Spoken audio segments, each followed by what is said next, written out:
Hey guys, in today's video, I want to show you how to use the stud finder. I got this green one here at Costco, and this one was designed and assembled in the USA. I've used some other brands before. This one, for some reason, has been great. So I've tried all the different Stanleys and the blue one, whatever that brand is. But this one, I guess it got some more sensors.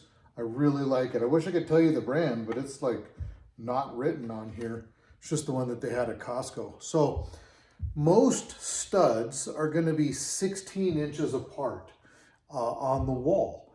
And there could be situations where you have two studs together, or where a stud is kind of partial stud.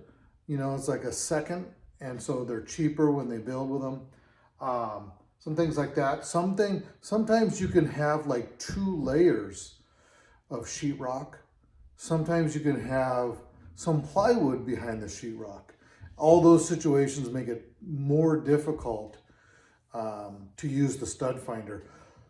Another reason is that sometimes it's not 16-inch spacing. Sometimes they may go 20 or 30 if it's not load bearing, and then it's like really hard to find the studs when you want to hang a picture, hang a clock, those types of things. So hang a shelf.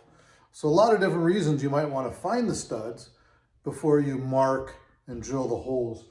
But today I'm just going to kind of go along this wall, and I'm going to show you what to look for, okay? And I'll show you where I would drill the hole, where I'd mark the hole. Okay, so let's say I wanted to put a shelf right here for some books.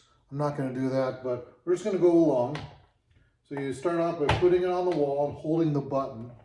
As you go across, you can see where it lights up. Okay, let's zoom in a little bit. So right here you can see that as I move the stud finder from right to left, you can see that it has identified this space right here as where the stud is.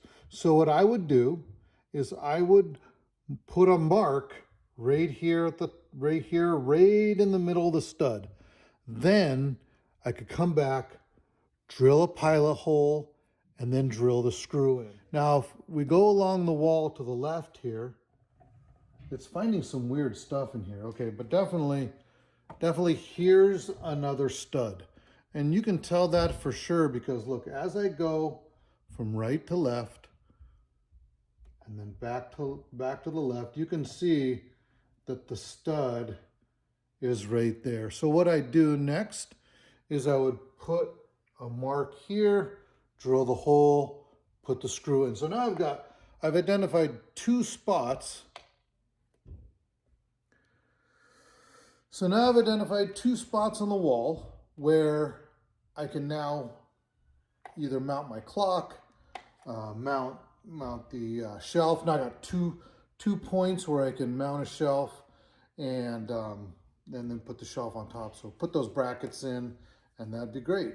So that's how to use the stud finder. This is my favorite stud finder out of all of the ones I've ever used, and I think that's because of, you know, it's assembled and designed in the U.S. Oh, here it is, PrecisionStudSensors.com. I'll put that link in the description.